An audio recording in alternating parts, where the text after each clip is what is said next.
Hello friends, profit மஸ் சேனலுக்கு உங்களை வரவேற்கிறேன். ஸோ ரொம்ப நாள் கழித்து திரும்ப இந்த வீடியோ போட்டிருக்கோம். ஸோ முன்னாடியே போட்டிருக்கணும். இது வந்து பட்ஜெட் டைம்லேயே போட்டிருக்க வேண்டிய வீடியோ. ஆனால் ரொம்ப டிலே ஆகி போகிறோம். ஸோ டிலேங்கிறது ரொம்ப டிலே கிடையாது, இது எல்லாரும் புரிஞ்சுக்க வேண்டிய விஷயம். இப்போ தம்ப்நெயிலில் பார்த்ததும் வந்து பார்த்திங்கன்னா ரொம்ப அதிர்ச்சியாக இருந்திருக்கும். ஏன்னா இந்தியா மார்க்கெட் வந்து ரொம்ப ரிஸ்கில் இருக்கா அப்படின்னெல்லாம் வந்து நம்ம பேசியிருந்தோம். தம்ப்நெயிலில் பார்த்ததும் அவ்வளோதானா, இந்தியா வந்து போயிருமா, ஸ்ரீலங்கா மாதிரி ஆயிருமா, பாகிஸ்தான் மாதிரி ஆயிருமா, இந்த மாதிரி நிறையா கண்ட்ரி வந்து திவாலாகிக்கிட்டு இருக்கு, இந்தியாவும் திவாலாயிருமா அப்படின்னா முழுசாக கிடையாது. இப்போ தான் பப்புள் வந்து ஸ்டார்ட் ஆகுது. யூஎஸில் வந்து பப்புள்னு வந்து பேசியிருப்போம். அதாவது ஒரு பெரிய பலூன் வந்து வெடிக்கிறதுக்கு முன்னாடி பெருசாக ஊதி வளர்ந்துரும்ல, அதில் ஒரு சின்ன ஊசி பட்டா கூட வெடிச்சிரும். ஸோ அந்த மாதிரி ஆயிருமா அப்படிங்கிறது தான் நம்ம இப்போ டிஸ்கஸ் பண்ண போகிறோம். இன்னும் அந்த ஸ்டேஜுக்கு ரீச் ஆகலை, ஆனால் அதை நோக்கி நம்ம வளர்ந்துக்கிட்டு இருக்கோங்கிறது தான் உண்மை. இது என்னோட ஒரு காமன் மேனாக இது பண்ணி சொல்கிறேனே தவிர இது ஒரு பொலிட்டிக்கலாவோ இல்லை ஒரு பொலிட்டிக்கல் பார்ட்டியோ அஃபெக்ட் பண்ணுறது கிடையாது, டிஃபெண்ட் பண்ணுறதும் கிடையாது, சப்போர்ட் பண்ணுறதும் கிடையாது.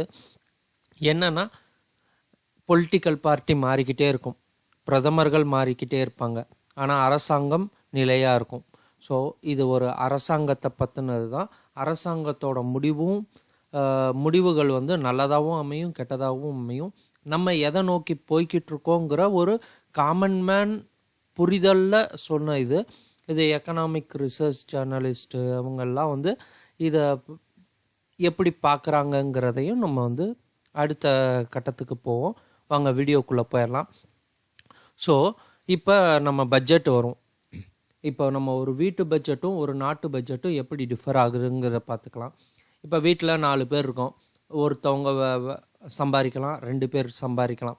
ஸோ இப்போ நம்மளுக்கு என்ன வருமானங்கிறது, இந்த வருஷ கடைசியில் எவ்வளோ வருமானம் வரப்போகுதுங்கிறது 99% வந்து நம்மளால் உறுதியாக சொல்லிட முடியும். ஃபார் எக்ஸாம்பிள், ஒரு உதாரணத்துக்கு சொன்னோன்னா, ஒரு 15,000 சம்பாதிக்கிறோம், மாதம் 15,000 சம்பளம் வந்துக்கிட்டே இருக்குது.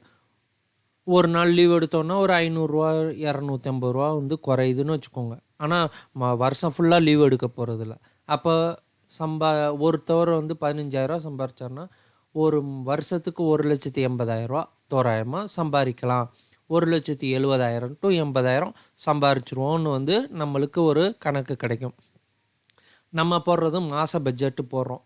என்னென்னா மாதம் இந்த சம்பளம் வந்திருக்கு, இதுக்கு என்ன செலவு, மளிகைக்கு எவ்வளோ வைக்கணும், வீட்டு வாடகைக்கு எவ்வளோ கொடுக்கணும், சொந்த வீடாக இருந்தால் அதை அடுத்தடுத்த இதுக்கு நம்ம கொண்டு போவோம். ஸோ இப்போ வீட்டு வாடகைக்கு எவ்வளோ வைக்கணும், இந்த மாதிரி வந்து ஒவ்வொன்றும் வந்து நம்ம தனித்தனியாக வந்து கொண்டு போவோம். ஓகே, இதே தான் கவர்மெண்ட்டோட பட்ஜெட்டு.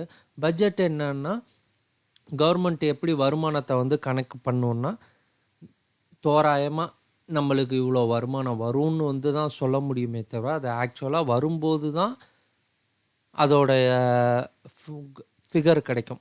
இப்போ நம்ம வருமானம் வந்து இன்கம் டேக்ஸ் இருக்குதுன்னு வச்சுக்கோங்க. ஸோ இன்கம் டேக்ஸ் இவ்வளோ கட்டணும்னு தெரிஞ்சிடும், ரைட்டா? இப்போ 2025 இன்கம் டேக்ஸ் வந்து ஆகஸ்ட்டுக்குள்ளே கட்டணும். இன்கம் டேக்ஸ் ரிட்டர்ன் ஃபைல் பண்ணணும், அதுக்குள்ளாட்டி ஃபைல் பண்ணி இவ்வளோ இன்கம் கட்டணும். நம்ம கட்ட போகிறது ஆகஸ்ட்டில் தான் வச்சுக்குவோம் ஒரு உதாரணத்துக்கு. ஆனால் இவ்வளோ வரப்போகுதுங்கிறது தோராயமாக நம்ம ஒரு மார்ச் மாதமோ பிப்ரவரி மாதமோ கணக்கு பண்ணுறோம். ஆனால் எவ்வளோ வந்திருக்குங்கிறது வந்து நம்மளுக்கு ஆகஸ்ட் மாதம்தான் தெரியும். ஸோ இதுதான் ஒரு நாட்டுக்கும் வீட்டுக்கும் இருக்கிற பட்ஜெட்டோட டிஃப்ரென்ஸ். ஸோ வரப்போகிறத ஒரு ஃபிகர் பண்ணி தான் நம்ம செலவு பண்ண போகிறோம். வந்ததை செலவு பண்ணுறது வேறு, வரப்போகிறத செலவு பண்ணுறது வேறு. ஸோ இதில் ஒரு ரிஸ்க் இருக்குது. ஏன்னா கூடவும் வரலாம், கூட வர்றதுக்கு வாய்ப்பு ரொம்ப கம்மி, ஆனால் கம்மியாக வர்றதுக்கு வாய்ப்பு இருக்குது. ஸோ கம்மியாக வந்துச்சுன்னா அது நம்மளை கொஞ்சம் அஃபெக்ட் பண்ணும். ஓகேவா? இப்போ நம்ம டாபிக் உள்ள இந்தியா ஏன் ரிஸ்கில் இருக்குதுன்னு வந்து சொல்கிறேங்கிறத நம்ம புரிஞ்சுக்கணும். ஸோ அதை புரிஞ்சுக்கிட்டால் தான் அடுத்து நம்ம என்ன சொன்னாலும் அடுத்தடுத்த ஸ்டெப்புக்கு போக முடியும். இப்போ 1 ரூபா சம்பாத்தியம், இது வந்து 1 ரூபாய் கணக்கு பண்ணி பட்ஜெட் வந்து இது நான் எடுத்த கணக்கு கிடையாது. என்டிடிவி டிமணின்னு வந்து அந்த வெப்சைட்டில் இருந்து எடுத்த டீட்டெயில்ஸ் தான். ஸோ இப்போ ₹1 பதிலாக 100 வச்சுக்கோம் புரிதலுக்கு. ஏன்னா ₹1 பைசா கணக்கில் சொல்ல வேண்டியும் 100 வச்சுக்கோம்.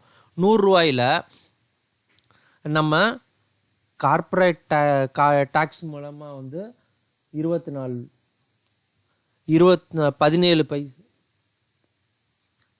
17 பைசா வந்து ₹17 வந்து கார்ப்பரேஷன் டேக்ஸ் மூலமாக போகுது.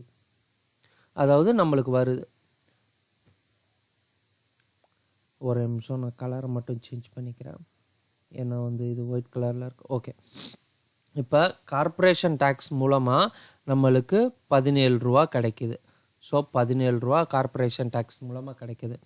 இன்கம் டேக்ஸ் மூலமாக ₹22 கிடைக்கிது. அதுக்கப்புறம் கஸ்டம்ஸ் டியூட்டி வந்து நம்ம சொல்லுவோம்ல, அதில் ₹4 கிடைக்கிது. எக்ஸசைஸ் டியூட்டியில் வந்து ₹5 கிடைக்கிது. ஜிஎஸ்டி அண்ட் அதர் டேக்ஸ் மூலமாக ₹18 கிடைக்கிது. நான் டேக்ஸ் ரிசிப்ட் மூலமாக ₹9 கிடைக்கிது. நான் டெபிட் கேபிட்டல் மூலமாக ₹1 கிடைக்கிது. இது இல்லாமல் ₹24 கடன் வாங்குகிறோம். கடன் மூலமாக அதர் லயபிலிட்டிஸ் மூலமாக வந்து நம்மளுக்கு ₹24 கடன் வாங்குகிறோம். அப்போ நம்ம ₹100 சம்பாதிக்கலை. இந்த இடத்துல நம்ம ₹100 சம்பாதிச்ச மாதிரி கணக்கு காட்டுறோம். ஆனால் ₹76 தான் சம்பாதிக்கிறோம். ஒரு நிமிஷம். ஸோ இங்கே நம்ம எவ்வளோ சம்பாரிச்சிருக்கோம்? ₹76 தான் சம்பாரிச்சிருக்கோம். மீதி பத்தாமல் போகிறதுக்காக வந்து ₹24 கடன் வாங்குகிறோம். இதை நல்லா புரிஞ்சுக்கோங்க. இப்போ ₹76 சம்பாத்தியமும் கவர்மெண்ட்டுக்கு எது மூலமாக வருது? கிட்டத்தட்ட 90% வரி மூலமாக மட்டும்தான் வருது. இப்போ மக்கள் நல்லா இருந்தால் தான் நல்ல வரி கட்ட முடியும். ஒரு அடிப்படையாக வந்து சொல்கிறேன், மக்கள் நல்லா இருந்தால் தான் வரி கட்ட முடியும்.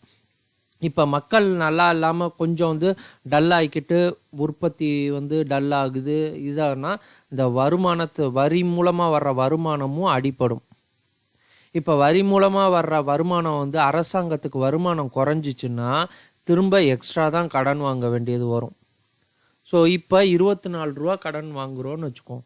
நம்ம எதுக்கெல்லாம் செலவு பண்ணுறோங்கிறத பார்க்கலாம். இதுதான் நம்ம ரொம்ப முக்கியமாக பார்க்கணும்.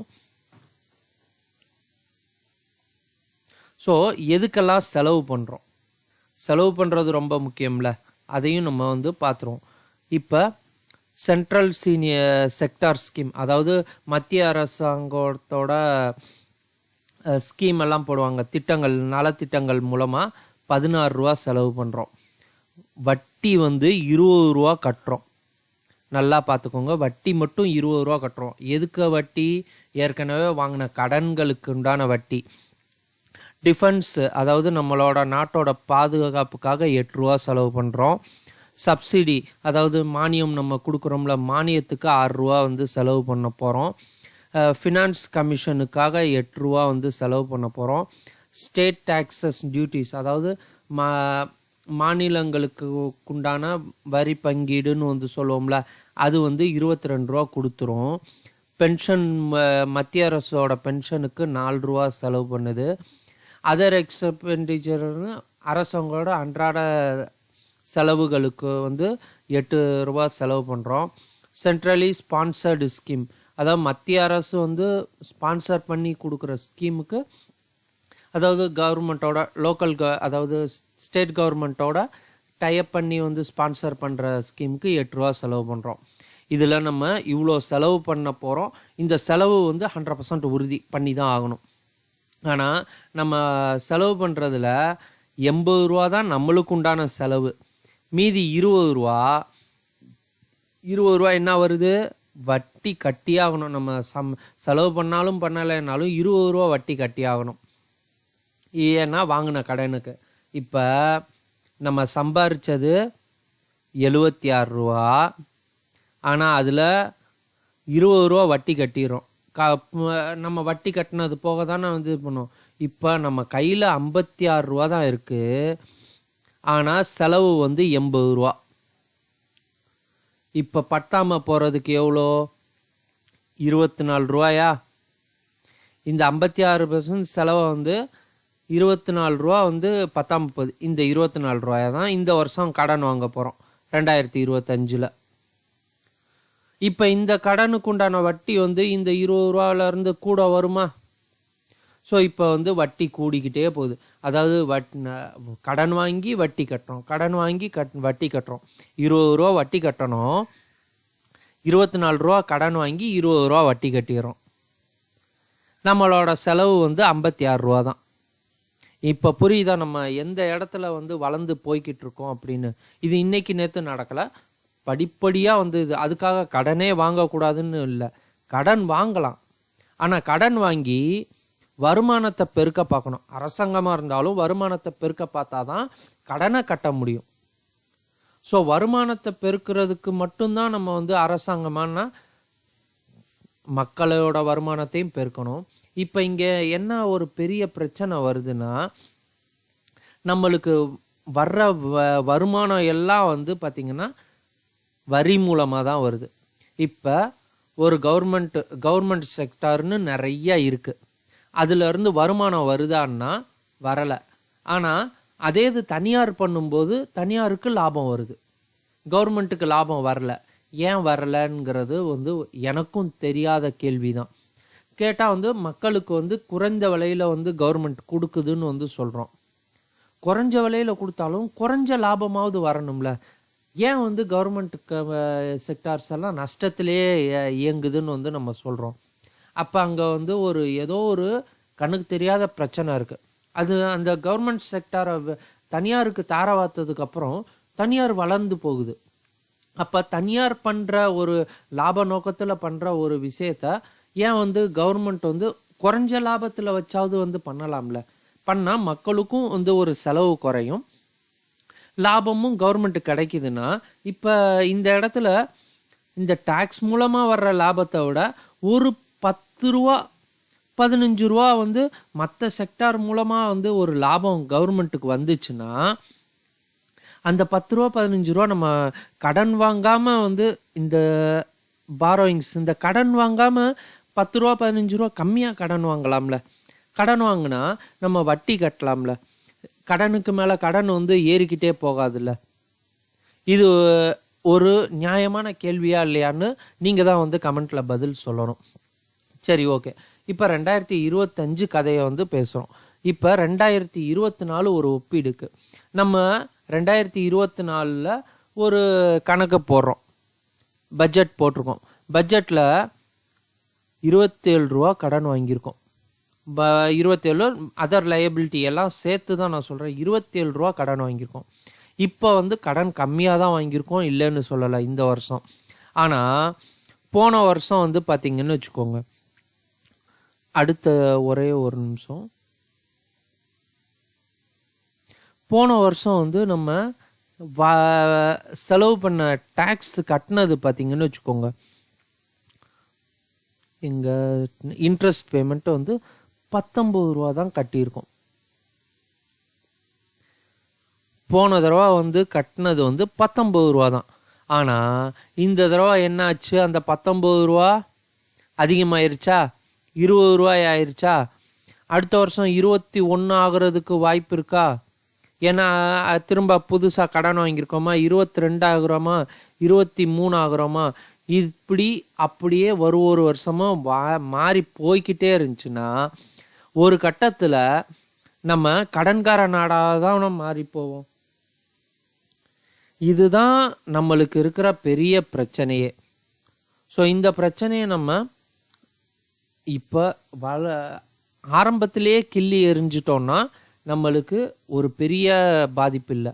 இதுக்கு ஒரு உதாரணம் சொல்கிறேன். நம்ம நாடு வந்து அதிகமாக வந்து இறக்குமதி பண்ணுறனால தான் நிறைய நம்மளுக்கு பற்றாக்குறை ஏற்படுது. இப்போ தங்கம் வந்து 2015 தங்கத்துக்கு பாண்டு இதாக வந்து கொண்டு வந்தாங்க. பாண்டு தங்கம் வந்து பாண்டாக வந்து நீங்கள் வாங்கிக்கலாம், அதுக்கு ஸ்கீம் போட்டாங்க. 2% வட்டி வந்து உங்களுக்கு நீங்கள் போடுறதுக்கு இது பண்ண முடியும். அதே மாதிரி நீங்கள் 10 வருஷம் அந்த மாதிரி வந்து கழித்து நீங்கள் அதை விட்ராவல் பண்ணும்போது அன்னைக்கு டேட்டில் இருக்கிற கோல்டு ரேட்டு படி தங்கம் நீங்கள் வாங்கிக்கலாம். தங்கத்துக்கு உண்டான மதிப்புக்கு உங்களுக்கு காசாக தரப்படும். அது வரைக்கும் 2% வட்டியாக வந்து தருவோன்னு வந்து சொல்லிட்டாங்க. ஓகே, 2015 தோராயமாக ஒரு 2500 கிராம் இருக்குன்னு வச்சுக்கோம். இப்போ 2025 8100 போயிடுச்சு. 22 கேரட் கிராமை வச்சே நான் சொல்கிறேன். ஓகேவா, 8100 போயிடுச்சு. நான் 2025 2500 போட்டிருக்கேன், அவ்வளோதான் விட்டுட்டேன்னு வச்சுக்கோம். இப்போ கவர்மெண்ட் வந்து நம்மக்கிட்ட இருந்து கலெக்ட் பண்ணது 2500. அதுக்கு தங்கமாக வாங்கிருந்துச்சுன்னா பிரச்சனை வந்து ஓரளவுக்கு இது. ஏன்னா தங்கம் வாங்குறது மக்கள் வாங்குறதுக்கும் கவர்மெண்ட்டு தங்கம் வாங்குறதுக்கும் என்ன ஒரு இம்போர்ட்டில் எந்த ஒரு மாற்றமும் வரப்போகிறதில்ல. அப்போ இதை வந்து தங்கமாக இருக்கிறதுக்கு பதிலாக 2500 2% வட்டி நான் 10 வருஷம் வந்து வாங்கிட்டேன், வட்டி கொடுத்துட்டேன்.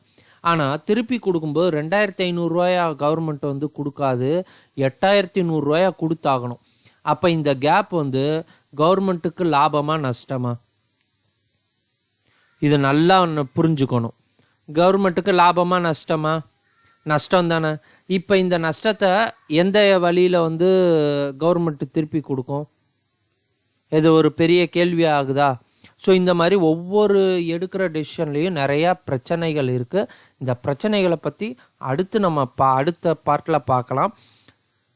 இதுக்கு சொல்யூஷன் நம்ம என்ன பண்ணணுங்கிறது நான் தனிப்பட்ட மனுஷனாக எடுக்க முடியாது, கவர்மெண்ட்டு தான் இதை வந்து எடுக்க முடியும். ஸோ இந்த மாதிரி வளர்ச்சியை நோக்கி இந்தியா போகலைங்கிறதுக்கு இது ஒரு சின்ன ஒரு உதாரணம். இப்போ நான் இதை வந்து சொல்கிறேன்னா இப்போ ரீசண்டாக வந்து பார்த்திங்கன்னா ஒரே நிமிஷம், ரீசண்டாக gold bond scheme collection in இந்தியாங்கிறத நம்ம போட்டோன்னு வச்சுக்கோங்க. ஒரே நிமிஷம்.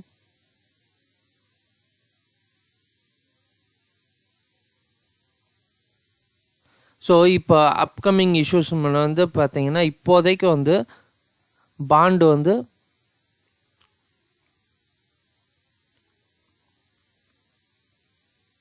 டோட்டல் கலெக்ஷன்னு நான் போடுறேன்.